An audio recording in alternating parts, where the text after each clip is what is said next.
Bonjour Bruxelles, une dose d'humour. BX1.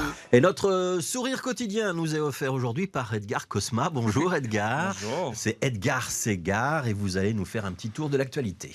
Bonjour Fabrice, bonjour Charlotte. Bonjour. Et bonjour les jeunes. Ça fait longtemps, non? Ouais. Hein, ça fait longtemps. Je suis Oui. dans les jeunes encore, je peux répondre ou pas? Chacun le prend comme il veut. Ça fait trop longtemps, Ça fait Edgar. trop Ça fait longtemps, trop ouais. longtemps. Eh bien, mon spectacle s'est bien passé. Merci de demander. Merci de demander. Vous savez, j'ai eu de très chouettes retours du public. Par exemple, à la fin, il y a une femme qui est venue me parler. Elle m'a dit « Je vous ai pas spécialement trouvé drôle, mais par contre, vous m'avez fait penser à George Clooney. » Oui, D'accord. je vous jure. Bah, c'est pas permis à tout le monde, bravo. Alors, comme je suis quelqu'un de plus superficiel que drôle, je lui dis merci. Et là, il y a une petite voix dans ma tête qui m'a dit « Dis Edgar, est-ce qu'elle serait pas en train de te comparer à un type qui a plus de 60 ans, là ?» Ouais, alors, ok, George Clooney, je dis pas que c'est pas un bel homme. Hein, ma copine me le rappelait encore il y a quelques jours.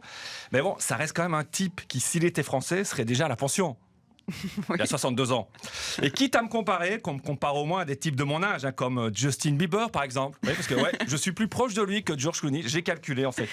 Enfin bref, j'ai un peu lu la presse et je me rends compte qu'il ne s'est pas finalement passé grand-chose durant mon absence. Ukraine, la guerre s'enlise toujours. Et pourtant, les Occidentaux ont déjà utilisé leur arme de dissuasion ultime. Charles Michel, il aurait téléphoné à Poutine. Ouais. Alors, il paraît qu'il est tombé sur son répondeur et qu'il lui a laissé un message qui a fait trembler tout le Kremlin de mini-Europe.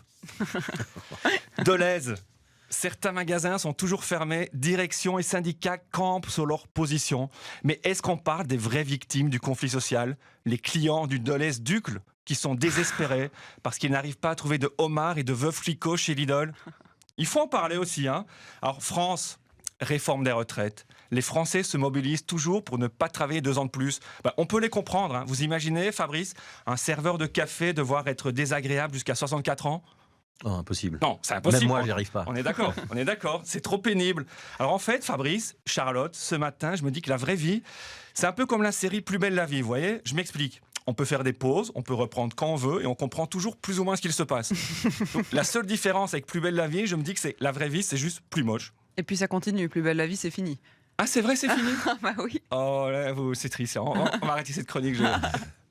Mais bon, heureusement, il y a quand même quelques petites infos qui ont fait le buzz durant mon absence. Le Dalai Lama, qui s'est pris pour un prêtre catholique en disant « suck my tongue » à un enfant. Alors, vous savez, mon anglais n'est pas dingue, mais je sais que « suck », ça veut dire « sucer ». Donc, je me dis que « suck my tongue », ça doit vouloir dire « suce ma tongue ».